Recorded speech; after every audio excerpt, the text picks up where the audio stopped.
এটি শুধু ব্যক্তি ওসমান হাদির উপরে হামলা নয়, এটি একটি বিপ্লবী প্রজন্মের উপরে হামলা। আওয়ামী সন্ত্রাসীরা পরীক্ষামূলকভাবে এই হামলা চালিয়েছে। তারা এই হামলা চালিয়ে এই বিপ্লবী প্রজন্মের শক্তি পরীক্ষা করতে চাইছে, আর তারা সেই পরীক্ষায় সফল হয়েছে। এর কারণ কি?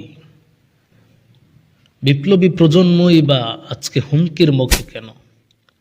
যাদের হাতে বিপ্লবী জনতা বিপ্লবের পরে ক্ষমতা হস্তান্তর করেছে, তারা কেউ বিপ্লবী নয়। তারা এক প্রকারের দুর্নীতিবাজ, ভীতু, কাপুরুষ এবং অত্যন্ত লোভী। দেশপ্রেম বলতে তাদের ভিতরে কিছুই নেই। তাদেরকে যখন ক্ষমতায় বসানো হয়েছে, ক্ষমতায় বসানোর পরদিন থেকে তারা দুর্নীতি শুরু করেছে।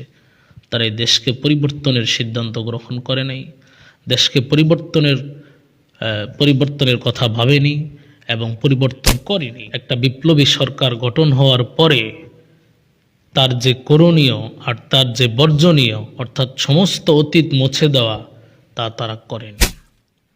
দ্বিতীয় কারণ হলো প্রকারের স্বার্থান্বেষী রাজনীতিবিদ এবং স্বার্থান্বেষী রাজনৈতিক দল। আমি যদি একটু খোলামেলা আলোচনা করি, তাহলে এক্ষেত্রে অগ্রভাগে থাকবে বিএনপি।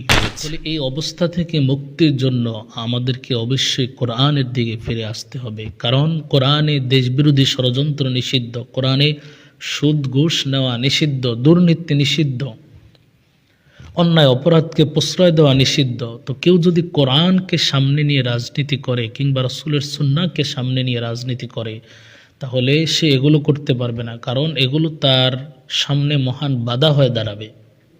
আর এই কারণেই দেশ উন্নতি হবে, জাতি উন্নত হবে, কিন্তু আমরা সেটা করি না। আমরা অনেকেই দেশ পরিবর্তনের স্বপ্ন দেখি, কিন্তু ইসলামকে সামনে আনি না এবং ইসলামকে ফলো করি না।